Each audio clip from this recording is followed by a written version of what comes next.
So box, box, box.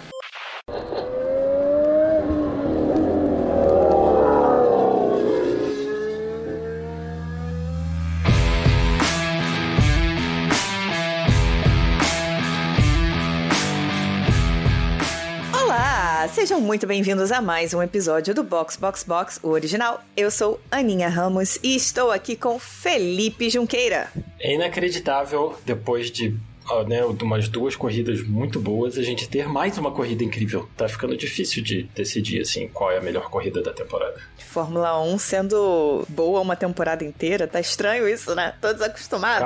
Calma, que ainda tem...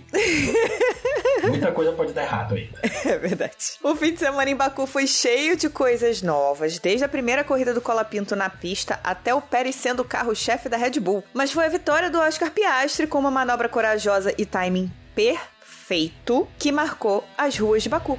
Vambora pra pauta.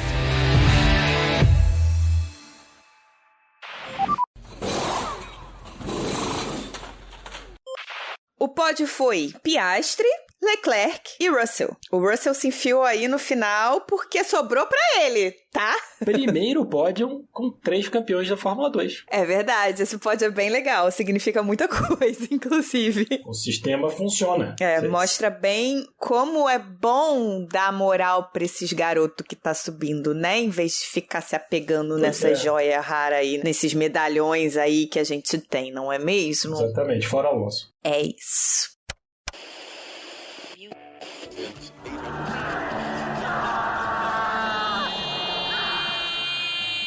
I can't, it's broken! It's broken! Back!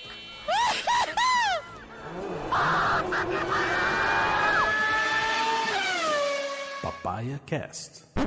Vou começar aqui basicamente puxando um Papaya Cast, porque eu preciso reforçar uma coisa que eu até falei num outro grupo, né, num voice chat que eu tava participando hoje. Da mesma forma que a vitória de Monza foi 90% talento do Leclerc, essa vitória em Baku foi 90% talento do Piastri. Absolutamente. Você tem uma coisa ou outra que a Ferrari poderia ter feito diferente, mas assim, extremamente questionável, não é tão óbvio quanto a McLaren em Monza, tá? Eu acho que o que a Ferrari poderia ter feito de diferente, a gente só consegue ver realmente olhando de fora e no pós, né? Aquela coisa do hindsight, que a gente fala em inglês, que é você tá olhando depois, né? É o engenheiro de obra pronta. Mas em Monza não, em Monza tava muito óbvio o que a McLaren tinha que fazer e não fez, no caso, né? No caso da Ferrari, não. Ficou difícil de você entender, de fato, se dava pra ter feito algo diferente até depois da corrida e tudo se desenrolar, e aí você parar pra ver dados e o que aconteceu e lá. Aí você consegue pensar que,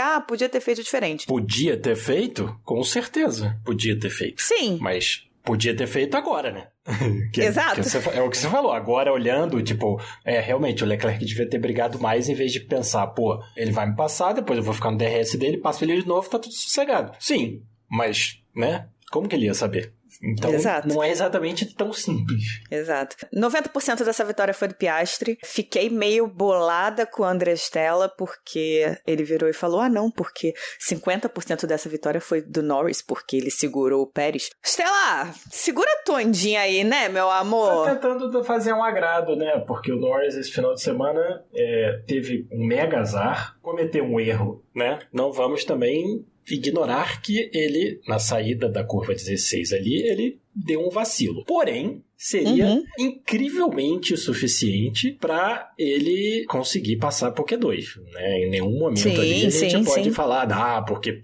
Não foi porque ele tinha dado mole? Tinha. Foi a razão? Não. Assim, eu achei muita... Não vou dizer que foi sacanagem, porque, né, óbvio que não é uma sacanagem, mas eu achei, como direi, curioso.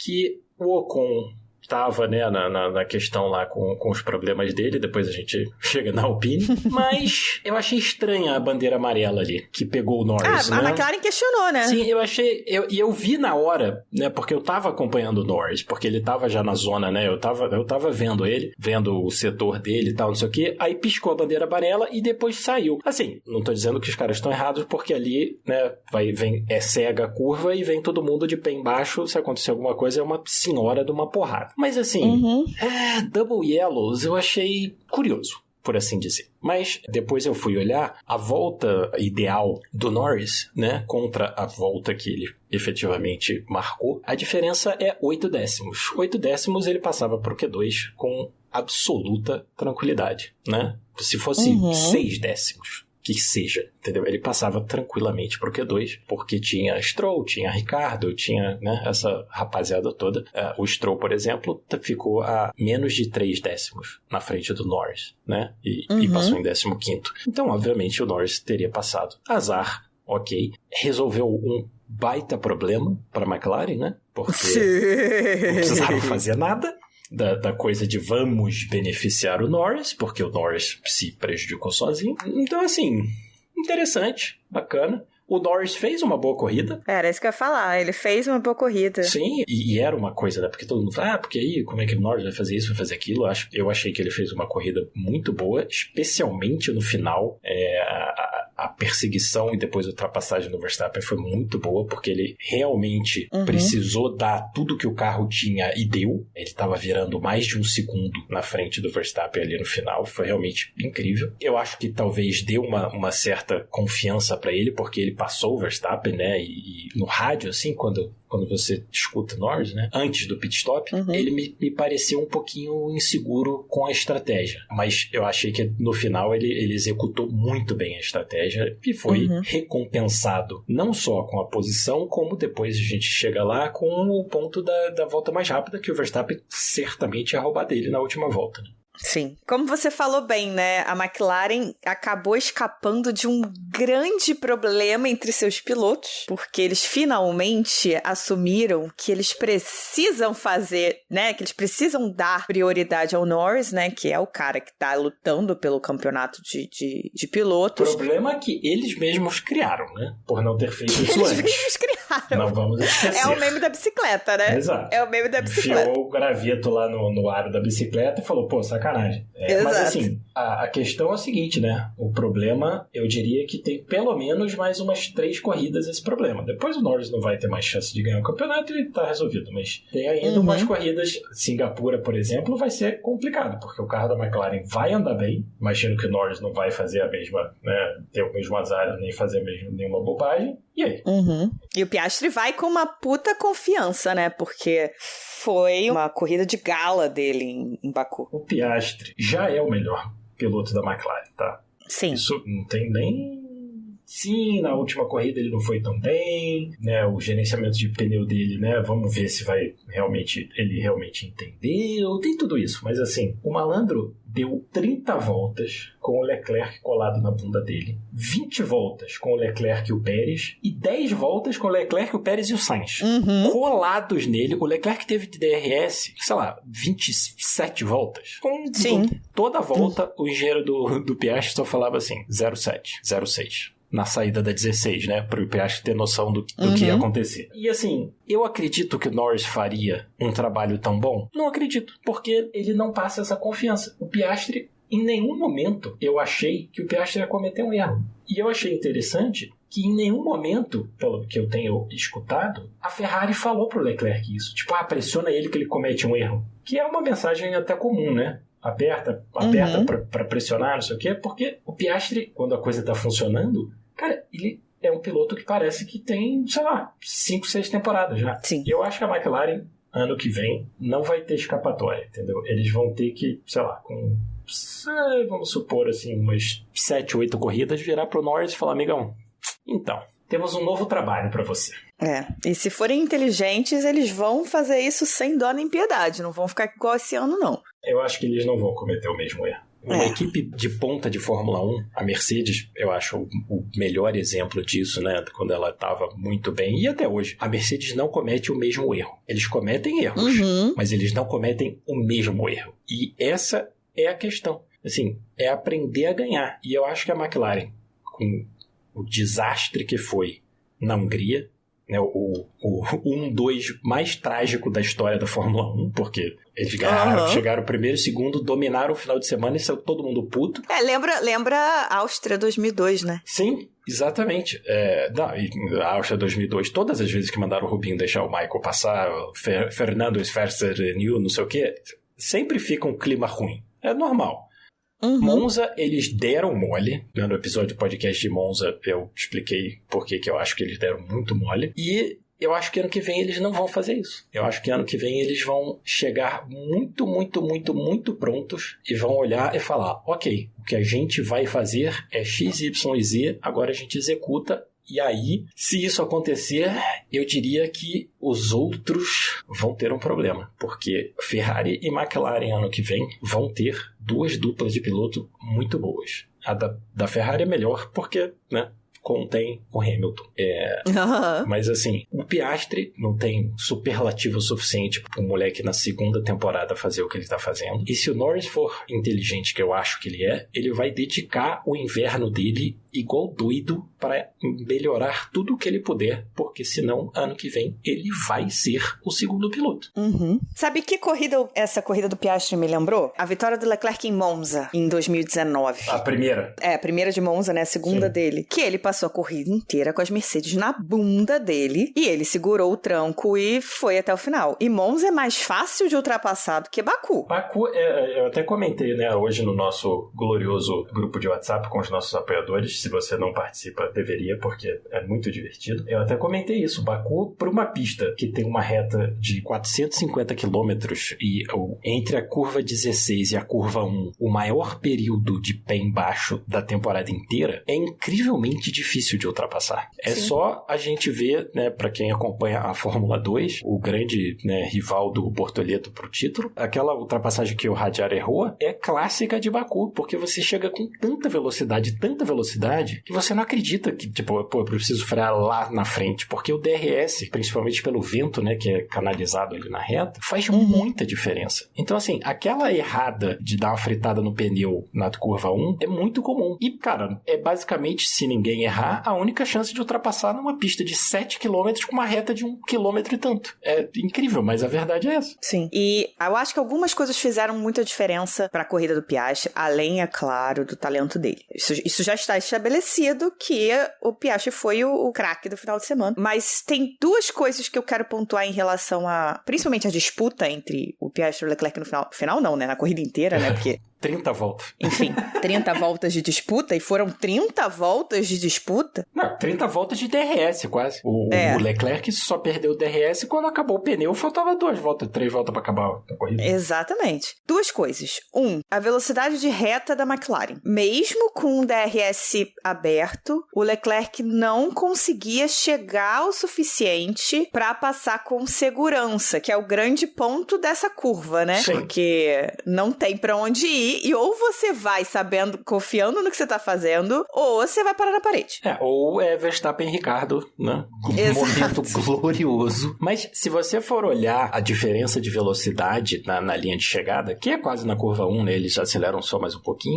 A maior velocidade do Leclerc foi 3,46 e a do Piastri foi 3,41, cara. A diferença é pouca. É muito pouca. E assim, se você for olhar o mais rápido, foi o Russell com 357. São 11 quilômetros a mais que o Leclerc, que teve DRS literalmente metade da corrida. Exato. E o Leclerc, depois, né, da corrida, ele falou, né, que ele não queria lutar muito no começo, porque tinha que levar o pneu 30 e tantas voltas, e depois ele falou, depois eu passo, mas depois eu passo não foi verdade. Tanto que você vê, o Pérez teve chance de passar o Leclerc e eles empataram em velocidade, né, da máxima, não conseguiu. O Sainz teve chance de passar o Pérez, não conseguiu. Quantas brigas a gente viu? O Hamilton, cara, o Norris atrás do Albon, cara. Tudo bem que a Williams, né, sempre tem uma boa velocidade, mas assim, quantas voltas o Norris ficou atrás do Albon, cara? Quantas voltas o Hamilton ficou ali no bolo? P13, P12, gramando, lutando pra ultrapassar. Ele ficou preso atrás do Berman.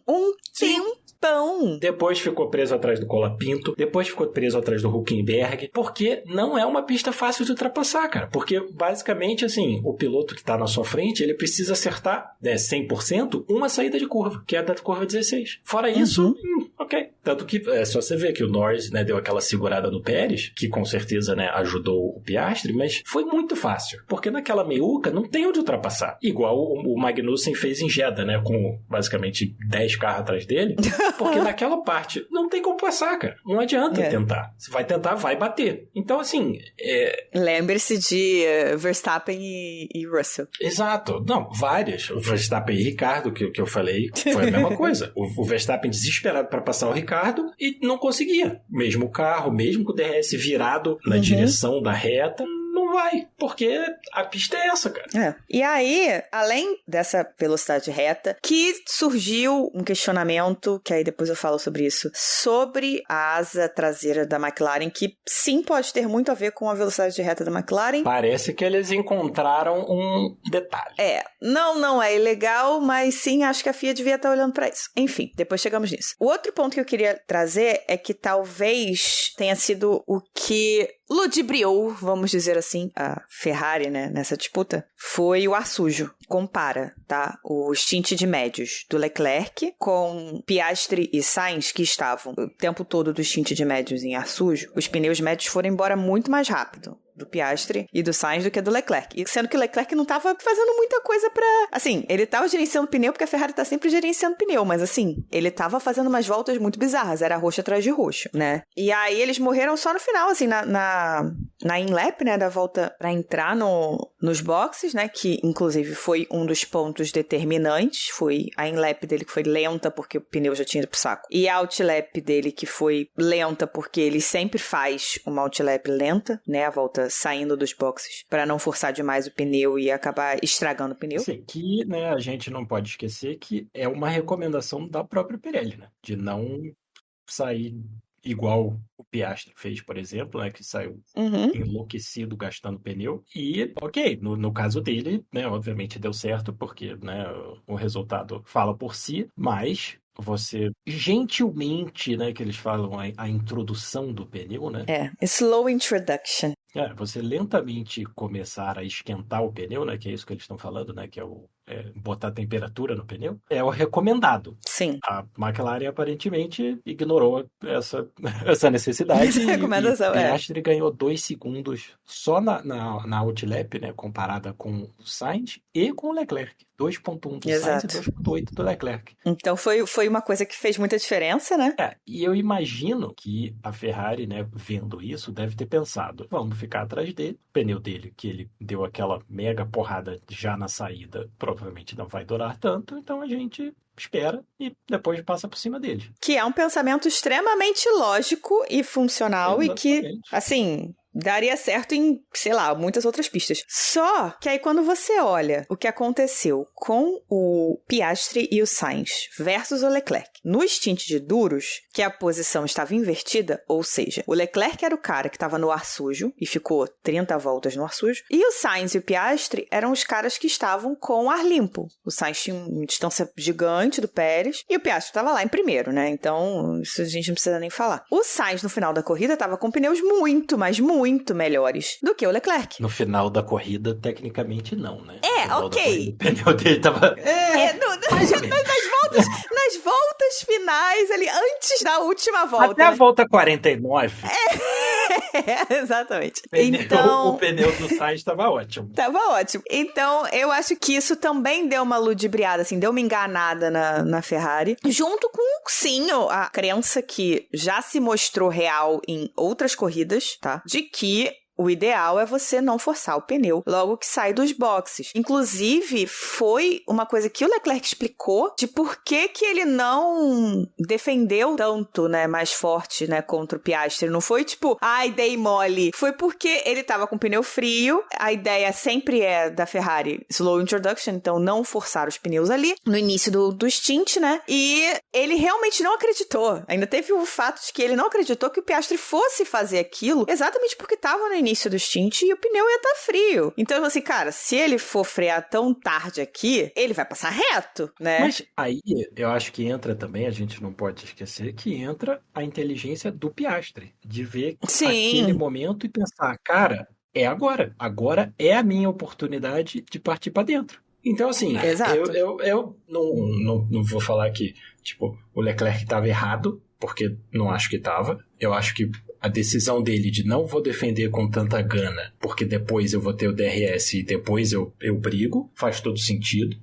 Foi estratégico. Não funcionou, mas foi estratégico. Sim, não funcionou, mas faz sentido, entendeu? Acho que a grande questão sempre da estratégia é essa. Você faz a estratégia que faz sentido. Se ela funcionar ou não é outra questão. Mas assim, naquela hora, imagina o seguinte. Imagina o Leclerc com o pneu que tinha que fazer 30 e tantas voltas. Na primeira disputa dá uma mega travada nos dois pneus da frente. Acabou a corrida. Vai terminar em quarto, quinto lugar. Então faz sentido. O Piastri foi inteligente de atacar naquela hora e fazer um ataque bizarro, porque ele veio lá da Conchinchina, freando, né, para atacar o Leclerc. E o Leclerc fazia sentido ele não defender igual um doido, porque se ele travasse o pneu ali, a briga acabou. Quer dizer, eles podiam bater, obviamente, né? Pode sempre bater naquele Tech Pro ali que fica para fora, né? Na saída da curva 1. E ia estragar o pneu dele, que tinha que fazer sei lá quantas voltas. Então, não acho que tá errado. Outra coisa que ele falou também é que a McLaren tem saído dos boxes com pneus frios, né? Mas ainda com muito mais aderência do que a Ferrari sai. Então, o Piastri tem mais confiança no carro dele, de que ele pode dar aquela freada mais tarde.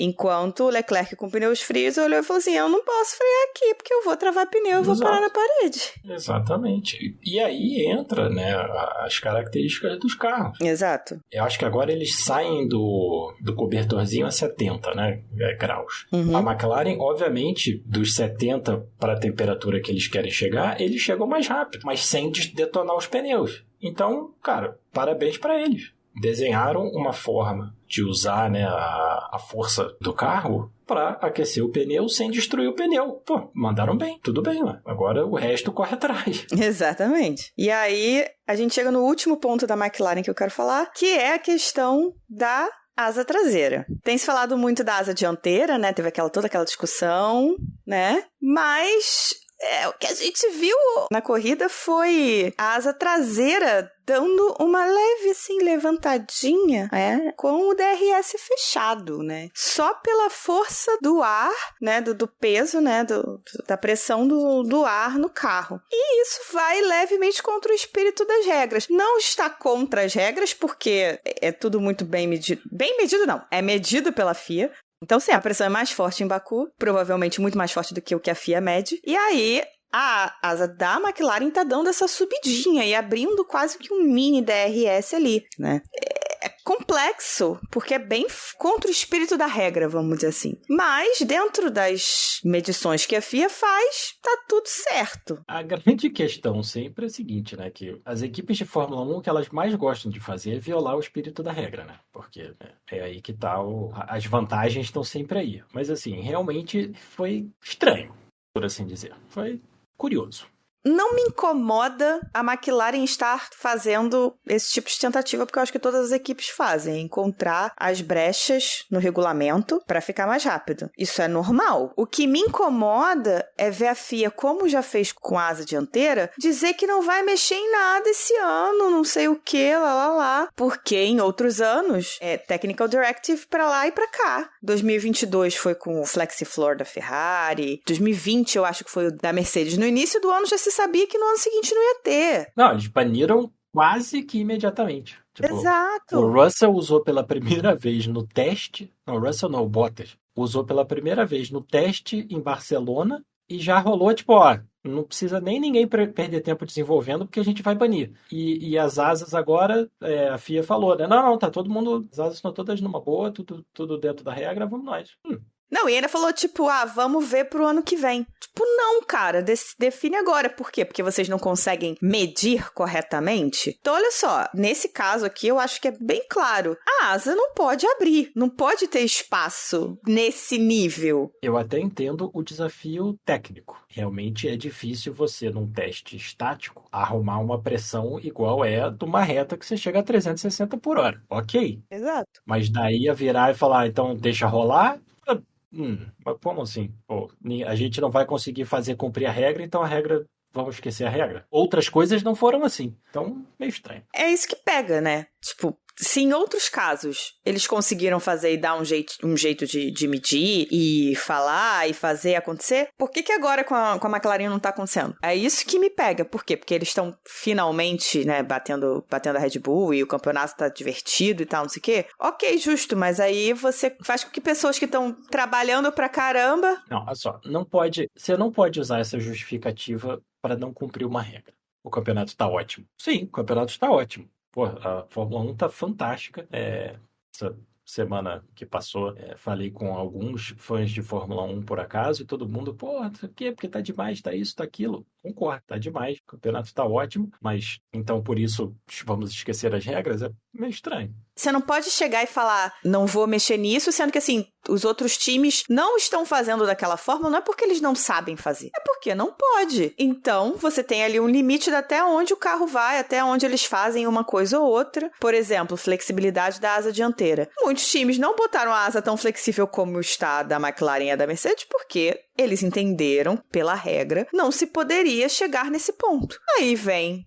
a FIA e fala, não, pode ser, tá tudo bem. Ah, então tá bom. Só que agora eles só vão poder desenvolver agora. E o mesmo vai acontecer com a traseira. Sim, e aí você vai desenvolver basicamente pro ano que vem. Exato. E aí pro ano que vem vira a FIA e fala, não pode não. Na verdade, não podia. Só que como a gente não podia medir, né, a gente não podia tirar. Arrumamos um teste melhor, então realmente isso aí não vai acontecer. Porra, é sacanagem. Novamente, o problema não está na McLaren fazer. O problema está na forma como a FIA não esclarece quando tem que esclarecer. A FIA é difícil, né? Essa parte de aplicação de regras sempre é uma questão contenciosa com a FIA, porque parece que tem dia que estão afim, tem dia que não estão. Enfim, acho que falamos bastante de McLaren. Vamos pro Ferrari Cast, porque também tem bastante coisa pra falar de Ferrari.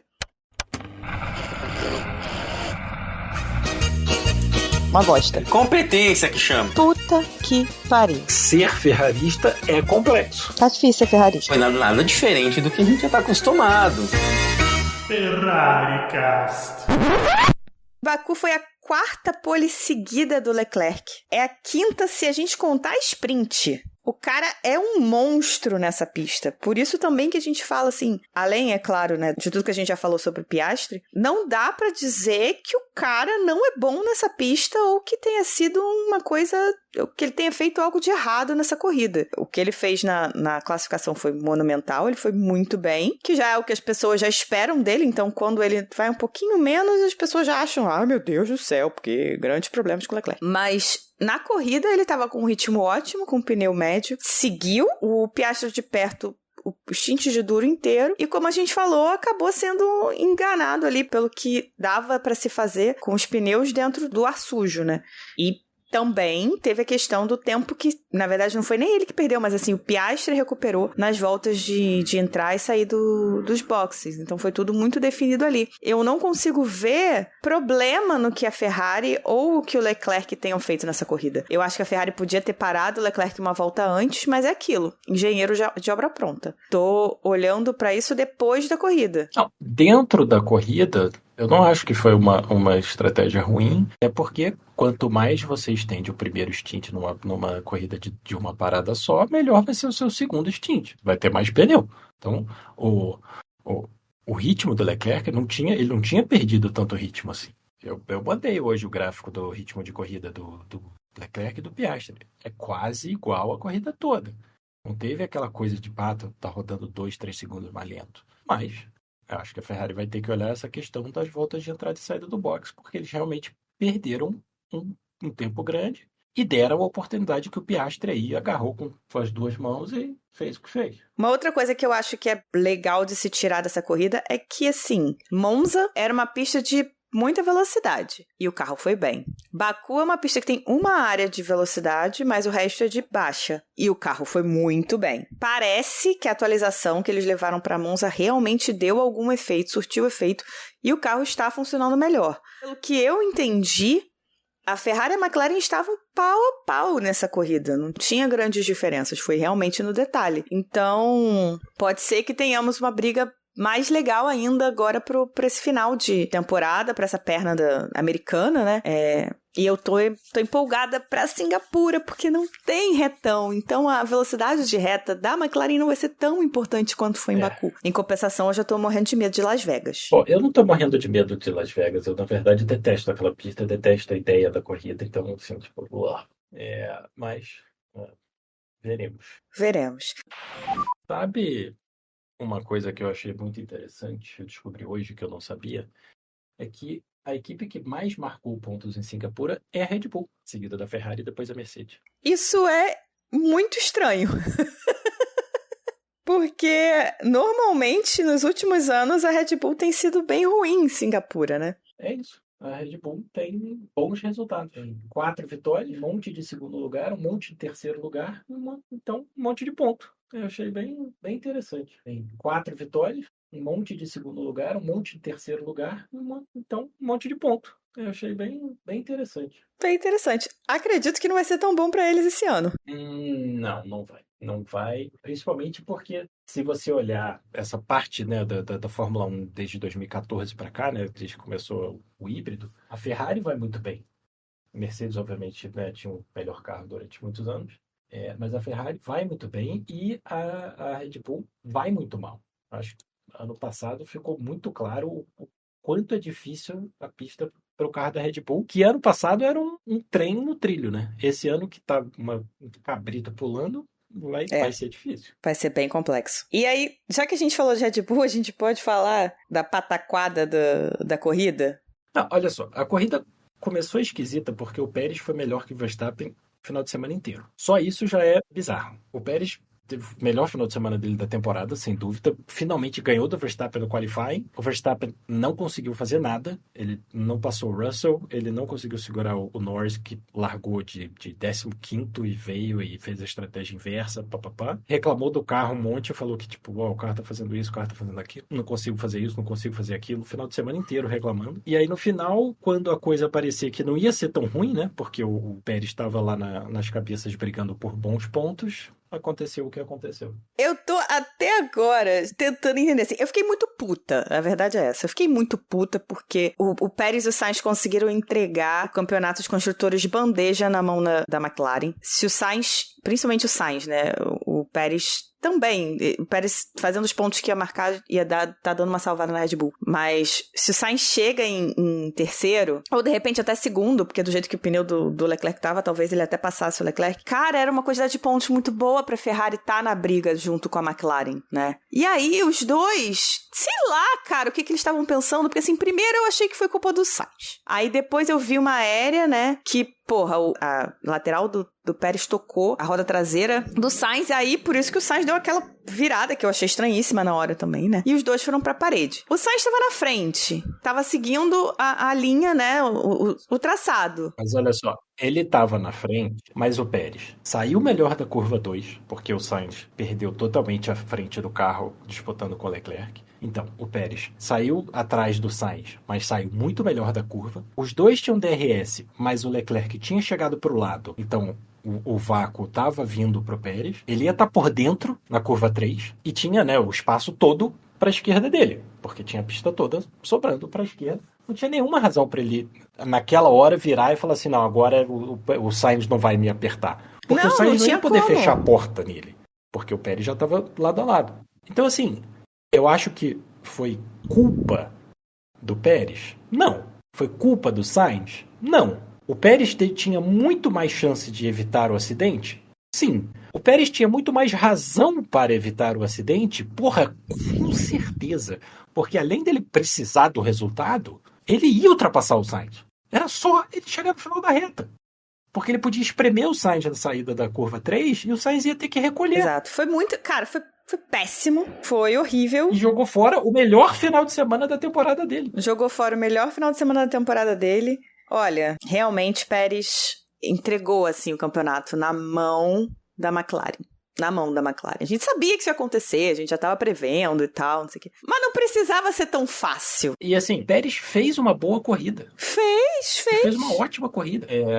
Eu achei que o Pérez, assim, além de tudo que a gente já falou, era o final de semana para ele ter um bom resultado, para ele mostrar para a equipe, né, que tem salvação e principalmente para garantir pontos bons, porque o Verstappen estava tendo um final de semana ruim. Mas assim, nada disso aconteceu e, além de tudo, ele ainda estragou o plano da equipe de botar o Verstappen para fazer a melhor volta na última volta, né? Porque tinha uma janela de pit pro Alonso, porque o Verstappen não pôde usar o pneu. O Verstappen entrou para parar, para trocar o pneu, teve a batida, e aí o GP falou pro Verstappen, falou, tem uma bandeira amarela aí, tipo, nem precisa se preocupar, porque não vai poder fazer a volta mais rápido. E foi. Então, tipo assim, o Verstappen ganhou 2 posições? Ganhou. Mas poderia ter tirado um ponto do Norris e ganhado um ponto para ele, né? 2 pontos de diferença. Mas, então assim, se fosse a Red Bull de antigamente, essa era a corrida que o Pérez era demitido. Porque, tipo, não só você estragou o plano que a gente estava fazendo com o Verstappen, você jogou fora no mínimo 15 pontos e destruiu um carro, tipo, tudo errado, cara. Além da Red Bull, né, que a gente já viu bem como se deu mal esse final de semana, outra equipe que realmente não funcionou e que teve uma sorte, né, de ter um pódio, mas assim, não teria acontecido de outra forma, foi a Mercedes. Não, a Mercedes, assim, honestamente, foi um milagre, porque o Hamilton tava tão feliz que reclamou com o Bono, tipo, olha aí na telemetria o que eu tô tendo que fazer pra essa carroça andar. Eu até gravei as mensagens dele e do Russell porque eu achei ótimas. You see now how I have to drive this thing. Got a bit loose. Yes, it's effective though. Porque ele falou essa pro Bono, tipo, olha o que eu tô tendo que fazer. O Bono até deu mas tá dando certo, não sei o quê. E o Russell no final, quando o Toto falou com ele, não sei o quê, babã, ele falou, cara, pneu, pelo amor de Deus, pneu. Tires. Yep. Porque assim, o Hamilton várias vezes, o Bono falou pra ele, falou, cara, temperatura do pneu. E o Hamilton, eu tô tentando, mas tipo, o que você quer que eu faça? Também não tem muito o que a equipe fazer, né? Não tem nada o que a equipe possa fazer lá de dentro dos boxes pra ajudar. Infelizmente, esse é um problema que quem tem que resolver é o piloto na pista, achando alguma forma de aquecer o pneu. É fácil? Não. E tem uma questão, né? Não necessariamente é possível. Eu acho que esse é o principal, assim, que pro piloto, é que não necessariamente é possível, cara. Tem hora que vai ter que viver com isso, que foi o que o Bono falou pro Hamilton, né? Tipo, mas tá dando certo. Que, tipo, continua fazendo, mas é isso aí, cara. Sair, né? Trocar de marcha mais rápido pra não forçar tanto o pneu de trás, frear, fazer lift and coast pra dar uma segurada, né, na freada, não ser tão forte. Só que isso tudo você vai perdendo tempo, né? Perdendo tempo. E o Hamilton largou. Assim, o Hamilton também fez um corridaço, largou do pit lane, né? Porque ele botou uns componentes novos e chegou lá, né, marcando o seu pontinho, beleza. Salvou alguma coisa no final das contas. É óbvio que foi ajudado pela batida, né, porque sumiram 2 carros da frente, mas assim, não interessa. Foi uma boa corrida, tanto do Hamilton quanto do Russell. O Russell teve uma corrida solitária, né, porque ele estava muito mais rápido sozinho que o Alonso, o Verstappen não conseguia passar ele, então, é aquela corridinha honesta. Fez o que pôde. Mas e é isso, marcou ponto, cara. No final das contas, assim, a Mercedes teve um final de semana muito difícil e um pódio e o Hamilton marcou 2 pontinhos largando do pit lane. Não é de todo mal. E assim, podia ter sido melhor ainda, né, pro Hamilton, mas... O Hamilton, na verdade, foi bastante interessante a corrida do Hamilton, porque eu acho que a gente viu muito essa questão de Baku, da dificuldade que é você, mesmo com um carro melhor, porque é óbvio que o Hamilton tem um carro melhor, né, do que a galera que ele ficou preso um tempão atrás, ele ficou umas, 5, 6 voltas tentando passar o Colapinto e não conseguiu, né? Chegou atrás do Colapinto, tentou correr atrás dele, ficou, 15 voltas atrás do Berman e não conseguiu passar. No começo ali ele perdeu, 2, 3 voltas atrás do Stroll, ficou um tempo atrás do Gasly. Então, assim, não foi simples. Não foi uma corrida fácil e, marcou um pontinho ali, cara. Vambora, bicho. É isso aí. Pra continuar na briga, tá valendo. Era o que dava. A Mercedes tá tendo uma certa dificuldade, né, em Baku, talvez, vamos ver se a mesma dificuldade vai continuar em Singapura, imagino que sim, porque é uma pista muito similar e sem uma reta gigante, que a Mercedes foi a equipe mais rápida na reta, então assim, tá curioso o caso da Mercedes, mas né, torcer para eles continuarem lutando ali na frente, porque é bom, né? 4 equipes brigando na frente é sempre bom pra gente. Veremos. Veremos, né?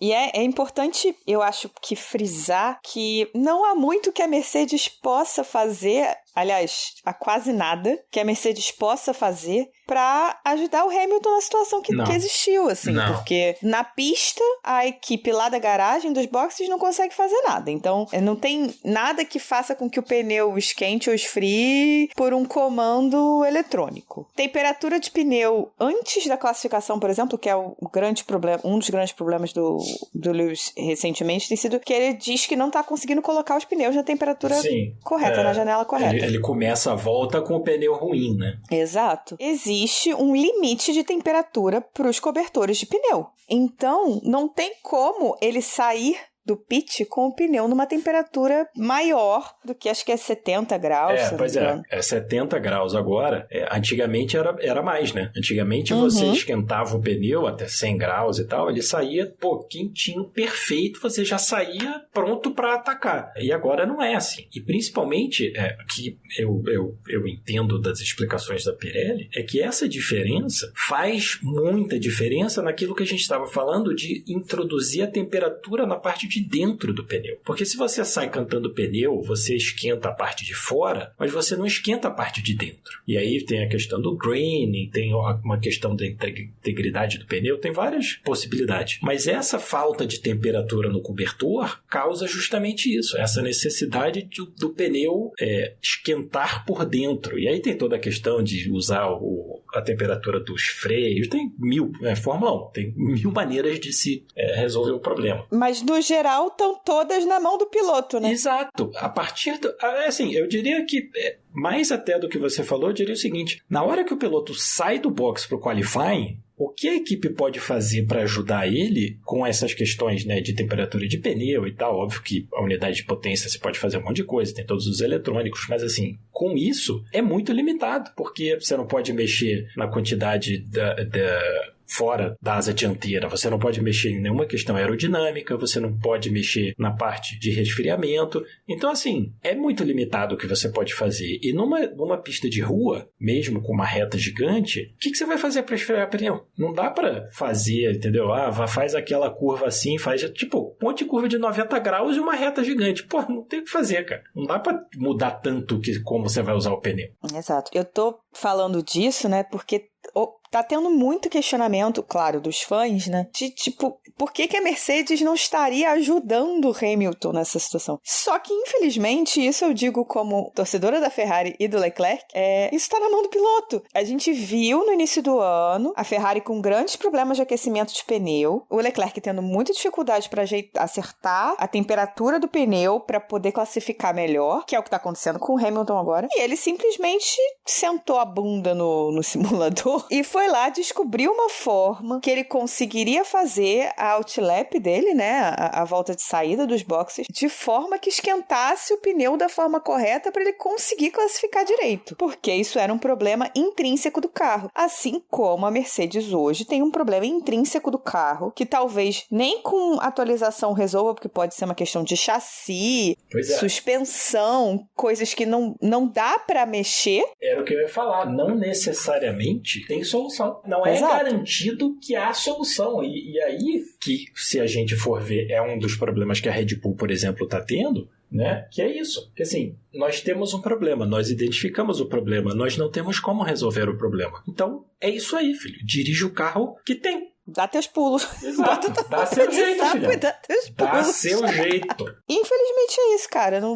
A Mercedes errou no projeto, numa situação, numa forma que não dá pra eles corrigirem só com atualização aerodinâmica e não tem dinheiro, né, já que existe um teto de gasto, pra você fazer uma alteração de chassi ou suspensão. Eu acho que, né, a gente pode voltar lá atrás, a Mercedes errou em 2021, né, quando eles construíram o carro. Tá errando desde então, né? Sim, quando eles construíram o carro para 2022, eles erraram, e desde então eles estão correndo atrás. Assim, mas a gente não pode também, né, esquecer que é o seguinte, a gente está falando da Mercedes, que foi o terceiro, quarto, segundo melhor carro. Então, assim, tem várias equipes que dariam o rim para ter o carro entre aspas, complexo e difícil da Mercedes, o carro difícil da Red Bull, vira pra Sauber e fala assim, vamos te dar aqui o carro da Mercedes sem explicar nada. Porra, tamo dentro, filho. Exato. Mas assim, para a Mercedes é uma complicação, e é a mesma complicação que a gente tá vendo na Red Bull. A gente tem um problema, a gente já sabe qual é o problema, porque a Mercedes sabe qual é o problema. A Mercedes tem um problema de equilíbrio, a Mercedes tem um problema de transferência de equilíbrio, né, na hora que você freia, na hora que você acelera, na hora que você está fazendo a curva, ou essa transferência do peso do carro destrói o equilíbrio do carro, só que não é tão simples de resolver. Eu lembro mais uma vez da frase do Sainz, que virou e falou, a única equipe que realmente entende esse carro é a McLaren. O resto a gente está tentando adivinhar. E é verdade, a McLaren foi a única equipe que não errou até agora. Nas mudanças do carro, nas melhorias do carro, não tem nenhum problema assim gritante de equilíbrio, de uso de pneu, de nada. O resto tá todo mundo correndo atrás. E a Mercedes tá nesse bolo. A Mercedes tem esse problema. Aquela asa que eles levaram para Monza, obviamente deu resultado, mas o assoalho, por exemplo, da Bélgica, eles jogaram fora. Então, será que essa asa dianteira que resolveu quase o problema deles não funciona, então, no circuito de rua? Quer dizer que eles, então, em Singapura vão ter o mesmo problema? Não sabemos. Vamos ver. Mas, assim, é complicado. Eles, esse final de semana, estavam meio que ali na zona neutra, na frente do bolo, mas atrás do pessoal da frente. Então, fica ali meio todo mundo perdido. O Russell até qualificou bem, né? Mas ele perdeu a posição na saída e depois acabou. Falando de carro ruim, Toro Rosso e Alpine. Nossa. O que essas duas arranjaram esse final de semana? Porque Sauber a gente já nem conta com a Sauber, Olha só, né? não, a Sauber tá literalmente de aviso prévio para virar Audi. Pessoal, assim, aquele funcionário público, empregado de empresa que tem hora para sair, pode escolher aí a metáfora que você quiser, olhando o relógio e pensando, quase acabando. Então, nem vamos entrar no mérito. Vale só notar que o Guan Yu Zhou ganhou do Bottas, mas fora isso, nada a dizer. Uma hora isso teria que acontecer, né? Se até o Pérez ganhou do Verstappen. A Toro Rosso, o Tsunoda até largou bem, né? Tava lá na frente do bolo, mas levou a porrada do Stroll, acabou a corrida para ele. Então, nem conta. A Alpine, quantos problemas de eletrônico, de unidade de potência, de bateria o Ocon teve esse final de semana? Uns 3? Porra! Foi, assim, no final das contas, o Gasly até fez uma corridinha honesta, assim. Mas, assim, foi um final de semana trágico para a Alpine, realmente trágico. A Toro Rosso, o Ricardo fez nada, literalmente. Não ficou ali no bolo com as Alpines, com o Joe, e chegou, sei lá, em 13º, ganhando, 2 posições, então era 15º. E não incomodaram a Williams, nem viram a Williams. A Haas, eles até chegaram perto, assim, deram aquela cheirada na Haas e depois tchau. Então, assim, foi complexo. Complexo. Bem complexo. Será que já tá rolando boicote lá da fábrica de... não sei falar o nome da cidade. Que é da fábrica do motor da Alpine, que a galera tava fazendo greve porque assim, a Alpine vai deixar de ter motor Renault pra ser Mercedes? Não que precise muito também, né? Não precisa, mas enfim, né? Não é que precise sabotar muito também. É só... mas chega a ser curioso, né? Não, mas é um projeto que, assim, eu honestamente, eu gosto muito da Alpine. O carro, o A110 da Alpine antigo, eu sempre gostei dele, acho o carro lindo. A versão nova eu também gostei. Mas desde que a Renault virou Alpine, eu não entendo para que ela existe. Entendeu? Porque eles não fazem nada ligado aos carros da Alpine. Não é uma boa propaganda porque a equipe é uma zona. Eles demitem todo mundo a toda hora, então é impossível que isso dê certo, porque você precisa de continuidade na Fórmula 1, continuidade de projeto. Então ficou assim, vocês estão gastando esse dinheiro pra quê, cara? Vende logo essa equipe pra Andretti, vende pra qualquer um, cara, e sai fora, vai competir de outra coisa, vai fazer rally, vai fazer Hill Climb, sei lá, vai... Continua investindo lá na WEC, Sim, tá indo bem, estão lá... Pegou um pódio, né? Porra. Mas assim, eu não entendo o que eles estão fazendo na Fórmula 1, porque... assim, é como se não tivesse plano, sabe? Vamos seguindo. Eu acho que vale a gente até fazer uma pauta, assim, né? Pra falar da história da Renault Alpine na Fórmula 1, porque é uma história cheia de reviravoltas, alto, baixo, entra, sai, é Lotus, é Renault, é isso, é aquilo. E assim... Tem sempre uma treta política pra falar, é uma coisa Renault, interessante, no mínimo vai ser engraçado. A Renault, né, introduziu o motor turbo lá no final dos anos 70, ganharam título, ganharam corrida, fizeram isso, fizeram aquilo, assim, mas sempre foi uma zona, sempre foi uma baderna. Teve a questão toda do Briatore, então assim, é uma equipe que tá sempre na baderna. Mas essa da Alpine agora, o que eu fico até triste, porque, como eu falei, eu gosto da Alpine, é que eles não fazem diferença, sabe assim, eles não fornecem motor pra ninguém, eles não fazem nada incrível. Teve aquela vitória, né, do Ocon e tal, ótimo, foi legal, mas assim, sei lá, não importa, sabe assim, é tipo a Sauber também, não importa se fizeram isso, fizeram aquilo.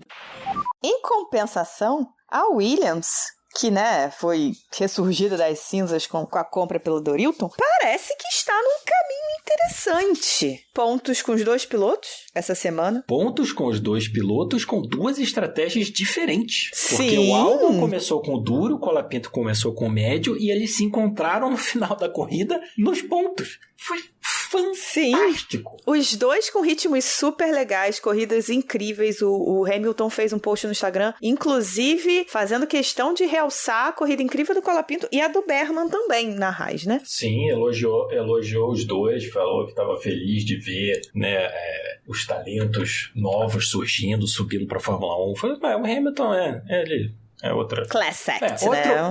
Outro estilo. Não é à toa que é Sir. Exato. Não é à toa que é Sir. E vale dizer, Colapinto e Albon estavam nos pontos antes da batida. Antes da batida, sim. O Albon segurou o Pérez e o Norris por muito tempo, com pneus duros velhos, tá? Sim, o Norris falou que foi mega complicado. A gente sabe que a Williams é boa de reta, né? Eles sempre têm um carro que vai bem numa reta comprida, vão bem em Monza e tudo mais. Mas assim, tanto o Albon quanto o Colapinto foram bem no qualifying, foram bem na corrida com estratégias opostas, se ajudaram na corrida e a equipe foi recompensada com pontos, né, com os dois pilotos. E a gente não pode esquecer que é a segunda corrida do Colapinto, né? É a segunda corrida dele. Ele tá indo muito bem. Olha só, a Williams ultrapassou a Alpine, tá? Porque eles marcaram 10 pontos nessa corrida, né? Uhum. O Colapinto já ultrapassou, obviamente, os dois pilotos da Sauber no campeonato, né? Já ultrapassou também o Logan Sargent, óbvio. Então, assim, eles estão em oitavo, a distância para a Haas é grande, então 13 pontos da Haas, então talvez não seja suficiente. Mas, assim, vale um bom dinheiro essa mudança de nono para oitavo. E, cara, não só é um elogio à academia da Williams, porque o Colapinto, cara, entrou literalmente de paraquedas na equipe, né? Depois de Zandvoort, ele teve 2 dias para, tipo, filhão, tu é piloto de Fórmula 1 agora, vambora. O Albon, a gente sabe o que ele pode fazer, ninguém mais duvida da qualidade do Albon. E, assim, foi um corridaço, um final de semana perfeito da Williams, porque eles fizeram tudo certo, deu tudo certo pra eles. E, cara, a gente, né, torce pra Williams se recuperar, a gente sabe que o caminho é longo. Torce. Mas eu acho que o ano que vem, com o Sainz, né, ainda é um piloto melhor, acho que a gente vai ver uma Williams interessante no ano que vem, talvez brigando aí mais pra frente com alguma regularidade. O Vals falou que agora eles estão querendo achar um lugar pro Colapinto no grid ano que vem, que seria, obviamente, o assento da Audi, né? Que a gente já sabe que o Bortoleto tá na disputa. Eu acho que a Audi só vai fechar esse assento depois que acabar o campeonato da Fórmula 2. Eu também acho. Até porque, né, vamos falar, o Bortoleto tá liderando agora. Depois daquela corrida mágica dele em Monza, ele mais uma vez fez 2 corridas honestas, marcou mais pontos. O Hadjar, que estava liderando, teve um final de semana trágico. Então o Bortoleto tem mais 2 finais de semana da Fórmula 1, da Fórmula 2 só, e o Bortoleto tá liderando. Então, assim, a McLaren já falou aqui, né? Se a Audi quiser, é óbvio que eles liberam ele. Até porque a McLaren não tem o que fazer com o piloto de Fórmula 1, né? Porque eles têm um contrato longo com o Norris e o Piastri. Porra, serão loucos de deixar ele embora. Então, mete o Bortoleto na Audi, cara. Muito melhor situação do que o Berman, por exemplo, que vai ter de companheiro de equipe o Ocon. O Bortoleto, se entrar, é o Hülkenberg, que é um piloto que é ainda, né, um bom piloto, é um piloto experiente. vamos ver. Eu, particularmente, gostaria que o Bortoleto, não só pela questão nacional, mas por ser um piloto, né, que foi campeão da Fórmula 3 no primeiro ano, está disputando o título da Fórmula 2 no primeiro ano. E, assim, se você não recompensa isso, como foi o Piastri, né, que ganhou a Fórmula 3, subiu para a Fórmula 2, ganhou a Fórmula 2 e de prêmio ficou um ano chupando o dedo. Se você não recompensa esse tipo de coisa, porra, para que existe isso então? Entendeu? Inclusive, uma coisa que a gente falou, né, no início do episódio, que foi o fato de que o pódio dessa corrida foi todo de campeões da Fórmula 2, não só de campeões da Fórmula 2, mas campeões, rookies de Fórmula 3 e Fórmula 2 que chegaram na Fórmula 1. Tanto Russell quanto Leclerc quanto Piastri ganharam no caso do Leclerc ainda era GP3, né, mas equivalente à Fórmula 3 de primeira, ganharam a 2 de primeira e foram pra Fórmula 1. Que é a razão de ser da Fórmula 3, da Fórmula 2, da Fórmula 4, da Fórmula Renault, do kart. A ideia é essa. A ideia é o cara que se destaca na Fórmula 4 vai para a Fórmula 3, o cara da Fórmula 3 que se destaca vai para a Fórmula 2 e do cara que se destaca na Fórmula 2 vai para a Fórmula 1. Tem a questão do dinheiro, tem hoje em dia, né, várias outras variáveis, mas assim, não dá para você ter, por exemplo, o Drogovic, que foi campeão da Fórmula 2 e tá chupando o dedo. O Piastri, que foi campeão da Fórmula 3, da Fórmula 2 e passou um ano fora. E aí, ao mesmo tempo, você vê, por exemplo, o Kimi Antonelli. Não correu a Fórmula 3, tá honesto na Fórmula 2, teve uma ótima vitória, realmente mostrou muita qualidade e vai ele pra Mercedes direto pra Fórmula 1, entendeu? A gente tem muitos extremos, meio bagunçado. Né? Aí você tem o Durham, o Lawson, sabe assim, o Lawson, por exemplo, foi um cara, não foi campeão, mas ele se destacou, e depois ele foi correr de DTM, depois ele foi de Super Fórmula, blá blá blá, e aí o cara mostra toda a qualidade dele e é isso aí. Vamos contratar o Kimi Raikkonen, contratar o Ricardo, porra! Bom, pelo menos dizem as línguas lá no paddock que o Lawson deve ser anunciado como piloto da Toro Rosso entre Singapura e Estados Unidos. O que eu queria era Pérez e Ricardo fora, Tsunoda na Red Bull, Colapinto e Lawson na Toro Rosso. A conversa, né, que tá rolando é que o Ricardo vai pra Red Bull, o Pérez roda e o Lawson sobe. Assim, tão sem graça isso, cara. Pois é. Ainda mais agora com o Colapinto, né? Porque ninguém tava botando fé no Colapinto. Não. A verdade é essa. Porque ele nunca se destacou também, assim. Tipo... Não, mas aí é que tá, cara. Eu sempre falo isso. No MotoGP tem uma grande diferença, que é o peso e o tamanho, né? Os caras no Moto3, os pilotos que são maiores, têm uma mega desvantagem, porque a moto é muito fraquinha, não sei o quê, papapá, tem toda uma questão. Mas eles já aprenderam a olhar para as coisas que assim, tá bom, o cara não se destacou, mas a gente viu isso, a gente viu aquilo, entendeu? E aí o cara vai subindo. O Colapinto tá mostrando exatamente isso. O que o Colapinto sempre foi? Um piloto seguro, um piloto que é rápido, mas que não faz nenhuma bobagem, que não é o piloto de fazer maluquice e jogar resultado fora. E isso tem valor, cara. Assim, eu entendo que tem toda a questão, tem outra questão, tem o marketing, tem o reconhecimento de nome, blá, mas assim, se você não der oportunidade para esses caras, pelo menos para você olhar e ver o que eles fazem, né, se chegarem lá, quantos talentos a Fórmula 1 perdeu para o WEC, para a Fórmula E, para Indy, uns caras que assim, poderiam ter dado certo porque mostraram algumas qualidades e a gente nunca vai ver. Tem o Portier, o Ilott. Nossa, o Ilott dói pra mim até hoje. Sim, tem vários caras que a gente poderia, que fizeram a carreira na Europa para subir para a Fórmula 1, não tinha espaço, porque tem os malucos que estão há 15 anos ocupando, e o cara vai arrumar outra coisa para fazer, que é um desperdício, entendeu? É um desperdício de talento. E ainda tem a questão de que os carros muitas vezes são dirigidos de formas diferentes e às vezes a forma com que o cara, o estilo de direção do cara se encaixa, por exemplo, no F3, não vai se encaixar no F2, mas vai se encaixar muito bem na Fórmula 1. Exato. Eu acho que o Berman é um cara que tá passando muito por isso. Além do fato do carro da Prema esse ano não ser lá essas coisas na Fórmula 2, ele mostrou já, segunda corrida dele na Fórmula 1. Ele mostrou uma qualidade na Fórmula 1 que ele não consegue mostrar na 2. E ele não consegue mostrar na 2 desde o ano passado, não é novidade, né? No primeiro ano dele da 2, também ele não conseguia mostrar, mas em compensação na 3, ele foi muito bem obrigado. Então, tem muito essa questão também. Ele nessa corrida, ele foi, eu achei maravilhoso, 0.066 mais rápido que o Hülkenberg. Sim. Terminou na frente do Hülkenberg porque o Hülkenberg deu um molão no final da corrida, enfim. Sim, deu um mega mole e perdeu a chance de marcar um pontinho. Pois é, então o Berman marcou o dele. Inclusive vai terminar na frente do pessoal da Sauber e do Logan Sargent, o que é hilário, porque o Berman vai ter exatamente 2 corridas na Fórmula 1, uma por cada equipe, o que é um recorde que ninguém nunca vai bater. Não, e o Berman tá na frente do Sargent, tá na frente do Magnussen, tá na frente do Ocon e dos 2 pilotos da Sauber. Porque o Ocon tem 5 ou 4 pontos, coisa assim. Mas, por exemplo, tá o Colapinto. O Sargent, esse ano, não deu nenhuma volta dentro do top 10. Nenhuma. Todas as corridas que ele fez. E a posição que o Sargent mais ocupou foi 20, né? Último. Uhum. A posição que o Colapinto mais ocupou até agora foi 11º e 13º. 18º, que foi a pior posição que ele teve, ele deu uma volta em 18º. Que foi a da largada.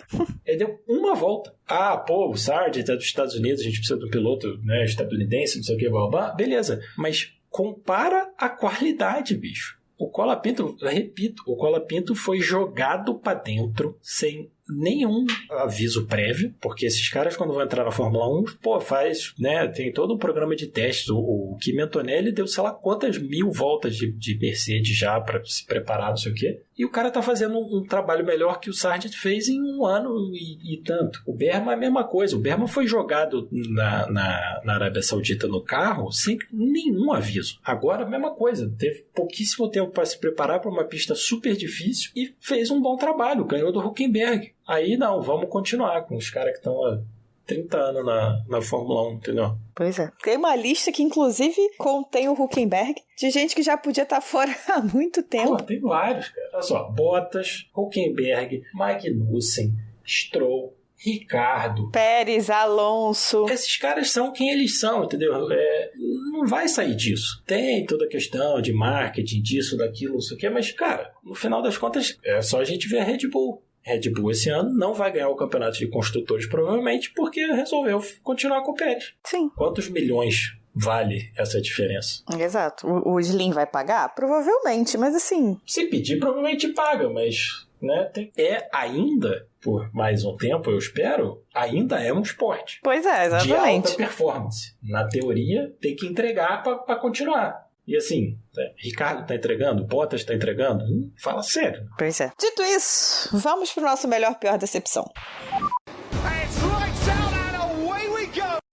Muito difícil essa semana escolher o pior, eu achei. Muito complicado. Melhor, eu acho que é muito simples. Leclerc e Piastri. Porque o que eles fizeram, 30 voltas, um colado no outro, DRS, a variação de tempo de volta mínima dos dois é, assim, como dizia o meu saudoso pai, dirigiram o fino. Foi lindo de ver. Aquilo foi o automobilismo da melhor categoria possível. 2 pilotos disputando e né, na pista de rua, a gente vê o quanto que eles estão forçando, porque toda a volta coladinho no muro, não sei o que, não tinha ninguém segurando nada. Então, assim, foi lindo o espetáculo que eles providenciaram para a gente. Concordo plenamente.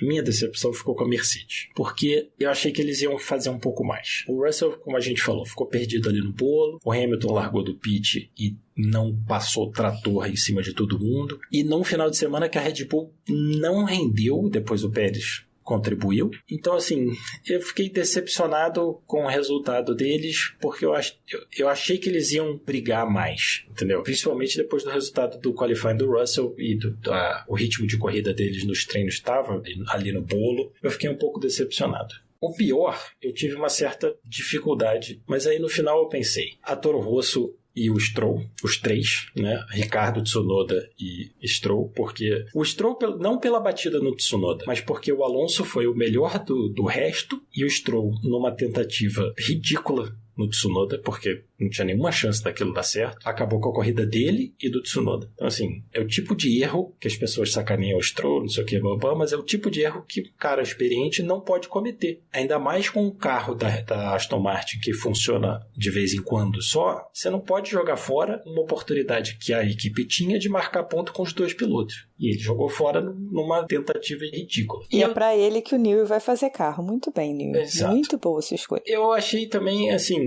não vou dizer que é pior, porque eu acho que é exagero, mas eu achei o Sainz meio perdido no final de semana. Ele falou que o estilo dele não combina com a pista e tal, mas...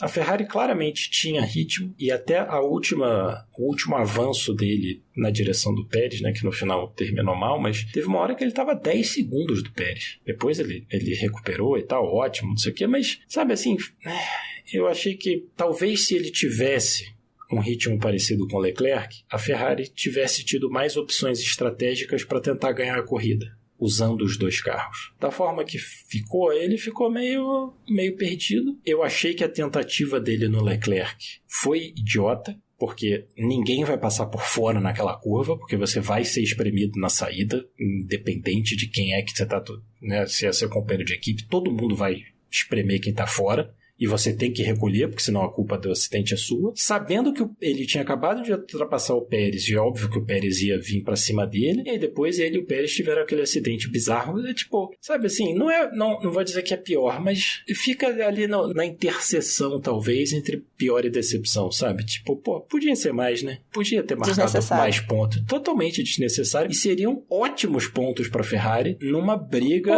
que tá ficando interessante do Campeonato de Construtores. Só que a Ferrari agora jogou fora 15 pontos de bobeira, entendeu? Mesmo se ele ultrapassasse o Leclerc, não importa. Se ele marcar 18 e o Leclerc 15, o Leclerc 18 ele 15, não interessa.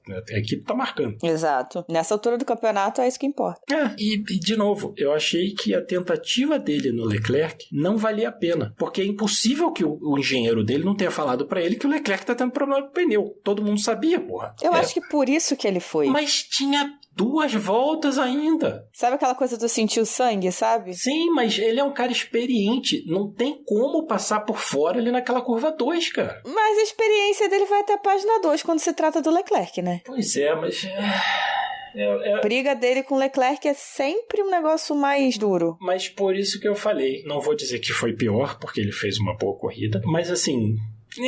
ali eu achei que ele vacilou e ele não tava com ritmo bom, entendeu? Ele chegou no final pra brincar. Talvez tivesse sido melhor se ele não tivesse chegado, né? Marcava 12 pontos, mas marcava ponto. E você? O que você achou? Melhor, eu concordo plenamente com você, Piastri e Leclerc. Não consigo dissociar, não consigo dizer que um foi melhor que o outro, porque foi uma briga muito, muito, muito boa que foi definida por formas diferentes de conduzir a entrada e saída do box. Foi basicamente isso. E aí é uma questão que depende também dos carros. E a McLaren tem um carro que é muito mais maduro, até do próprio entendimento da equipe, do que o carro pode fazer. A Ferrari levou atualizações em Monza, né? Então, na verdade, é um carro razoavelmente novo, se você pensar nisso. Não teve tanto tempo de pista para testar long run, né, simulação de corrida, na sexta-feira, porque tudo bem, o Leclerc bateu, já passava da metade do TL1, então não foi ali o problema. O problema foi que na hora que eles montaram o carro pro TL2, algo de errado não estava certo, e o carro estava completamente torto, então eles tiveram que desmontar o carro e montar de novo para ele poder correr no TL2. Então o grande problema foi ter perdido o tempo que eles perderam no TL2. O Leclerc até falou numa entrevista que ele achava que não fazia diferença porque o carro estava rápido e ele conhecia muito bem a pista, ele sempre é muito bom nessa pista, mas assim, pra equipe em relação a dados acaba fazendo diferença, pode não ter feito pra ele em si, em relação à confiança dele, talvez disso que ele estava falando, mas em relação a dados acaba fazendo diferença. É óbvio que ele tem uma mega confiança, cara, 4, 5 poles seguidas, é óbvio que ele tem confiança, mas 4, 5 poles seguidas sem ganhar a corrida, então, né, não é tão simples assim. Tudo bem, ok, mas aí eu vou entrar nos pormenores. 21, o carro não era nem pra estar ali. Não, sim. Não. Sem descontar que várias das poles ele não tinha nenhum direito de estar fazendo pole. Né? Porque 21 e 23, o carro não era nem pra estar ali. Não, de jeito nenhum. Tá? 22, o motor estourou, com ele na liderança. Sim. Então, de fato, acho que a grande chance que ele tinha de ganhar essa corrida era 24. Que, assim, fazia sentido, né? Teria sido 22, ok, mas acabou não sendo porque o motor estourou. Mas 24 era, assim, aquela que a gente olhava e falava, ok, agora vai. E não foi por um detalhe do detalhe do detalhe que, honestamente, eu acho que tem muito a ver com maturidade do carro, de entendimento do carro. E acho que a gente não pode, né, esquecer que não é que o Leclerc perdeu a corrida. O Piastri tomou a corrida dele. Exatamente. O Leclerc não perdeu a corrida, o Piastri ganhou a corrida. Tomou a corrida dele, teve a questão toda da estratégia, tem a volta entrando e saindo do pit, tem tudo isso que a gente já falou. Mas assim, essa não é uma corrida que você pode, por exemplo, a gente pode falar, tá?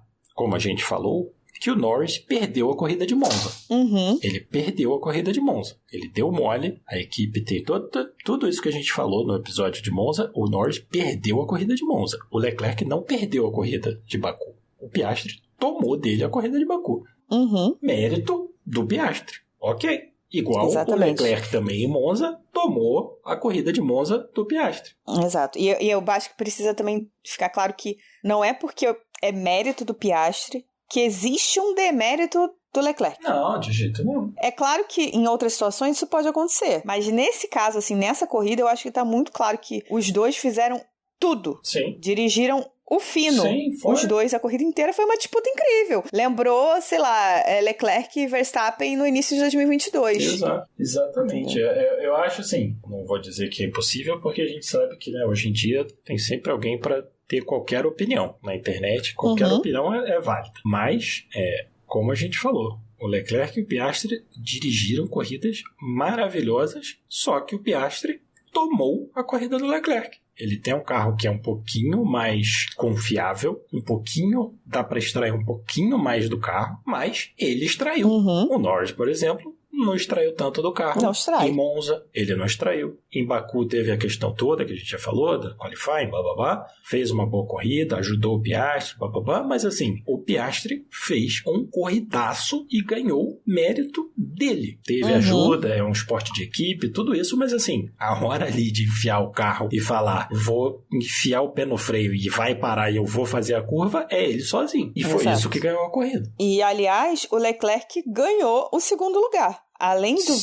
do Sainz e do Pérez terem se batido, ele defendeu com aqueles pneus horrorosos muito bem, obrigada. Exato, mas eles só se bateram porque o Leclerc, da mesma curva 1, freou lá no final e virou pro Pérez e falou, se vira, negão. Porque se o Pérez tivesse tentado, ele tinha jogado o Pérez no muro ali mesmo. Então, assim, também é mérito dele, que segurou, o pneu claramente acabou, né, porque era óbvio, e ele, na última freada que ele precisou, ele teve, sei lá o que ele teve, mas ele conseguiu. E ele achou alguma coisa ali que ninguém estava esperando que ele fosse achar. E ele segurou os dois. Não vou especular o que ele achou ali, mas segurou os dois, jogou o Pérez para fora e o Sainz entrou no meio, quer dizer, ele fez tudo certo ali e foi recompensado com o segundo lugar. Mérito dele. Sim. Dito isso, pior vai para duas pessoas para mim que são Sr. Checo Pérez e Sr. Carlos Sainz, porque era um acidente altamente evitável das duas partes, assim, não era só de uma não, acho que das duas partes. Como a gente já falou, né? Checo tinha muito mais espaço na lateral dele para ele conseguir evitar, e ele não evitou. O Sainz também. Mas o Sainz também.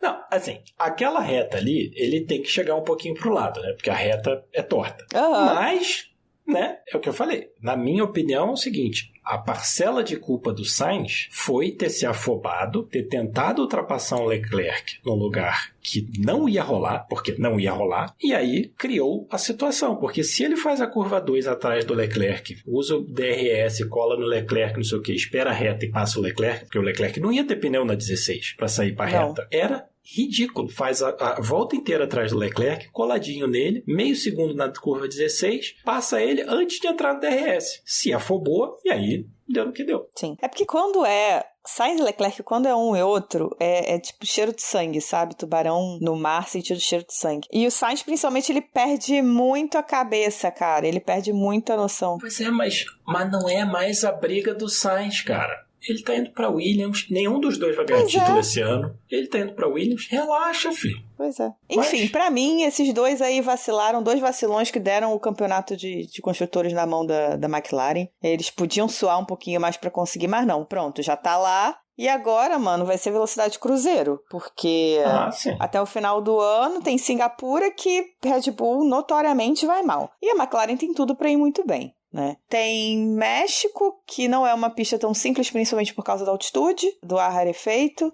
Tem Brasil. Qatar e Abu Dhabi, a McLaren vai bem. Austin, a McLaren vai bem. E principalmente a Mercedes vai bem. Uhum. Então, cara, da mesma forma que o Verstappen precisa só não fazer nenhuma grande merda para levar o título de pilotos, a McLaren só não precisa fazer nenhuma grande merda para levar o de construtores. Então, exato. Tá tudo em casa. Muito obrigada, Checo e Sainz, por fazerem isso tão fácil para a McLaren. E minha decepção vai pro Hamilton, assim, acho que Mercedes no geral, mas pro Hamilton pela questão de, assim, não adianta jogar no colo da equipe uma coisa que quem tem que resolver é o piloto. Entendi. Ele precisa entender... Tudo bem que agora, essa altura do campeonato, não mais, né? Pelo amor de Deus, já tá com um pé e meio dentro da Ferrari. Mas é trabalho do piloto entender como é que ele vai fazer com que os pneus funcionem. E assim, o Russell tá conseguindo fazer isso melhor do que ele durante as classificações. E eu não tô nem falando da corrida em si, eu tô falando do problema dele de classificação. E eu digo isso como uma pessoa que viu o piloto dela sofrendo que nem um corno no início do ano pra entender como fazer pro carro da Ferrari funcionar. Então assim, é possível entender, achar uma forma de preparar os pneus para uma classificação de acordo com o que o seu carro te permite. E aí, assim, honestamente, isso tá na mão dele. O carro tem problema. É um problema que é claramente intrínseco ao carro da Mercedes. E não tem o que a Mercedes possa fazer. Não tem o que gente na garagem possa fazer. Vai alterar um setup?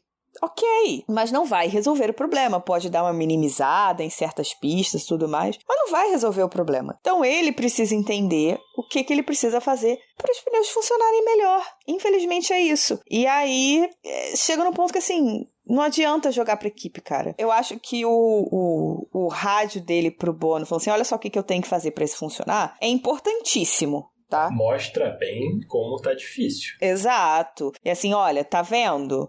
Agora vocês têm a informação exatamente aonde está o problema. Mas ele precisa entender como é que ele vai encaixar essa resolução que ele achou para extrair o que ele pode do carro que o Russell está extraindo mais. O Russell, mal ou bem, teve uma corrida honesta. Não atacou, mas também não precisou defender. O Russell fez o que ele precisava fazer. Ele segurou o Verstappen atrás dele, que não é, né, assim, óbvio que ia acontecer, e marcou os pontos que podia. Deu sorte de ganhar um pódio de bandeja no final da corrida? Com certeza. Mas essa sorte só aparece para quem tá lá.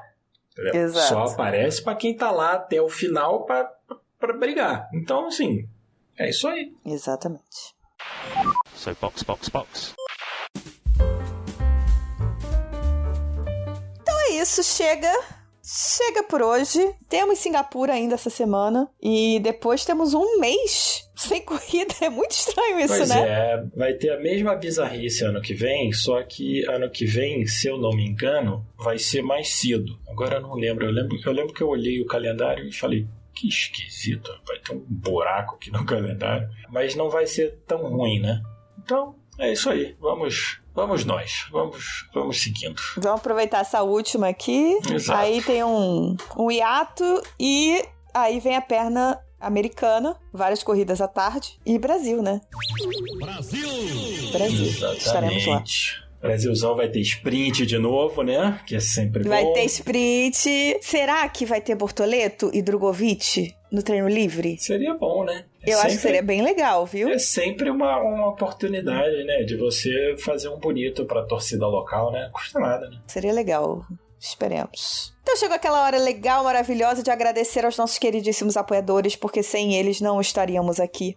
Aos nossos apoiadores Monza, nosso agradecimento de coração. E agradecimento nominal aos nossos apoiadores Silverstone, Interlagos e Mônaco, que são... Leonardo Fernandes, Hugo Costermani, Leco Ferreira, Fernando Jambeiro, Bruna Soares, Carol Polita, Jaime de Oliveira, Diogo Moreira, Ed Silva, Bruno Lopes, Jéssica de Araújo, Eric Andriolo, Viviane Rocha e Márcio Ferreira. Muitíssimo obrigada, galera. Sem vocês não estaríamos aqui. Para falar com a gente, estamos em @cashboxboxbox no Blue Sky e no Instagram. Nossa conta do Twitter ainda está lá, mas no momento está fechada para balanço, já que, né, não podemos entrar e interagir.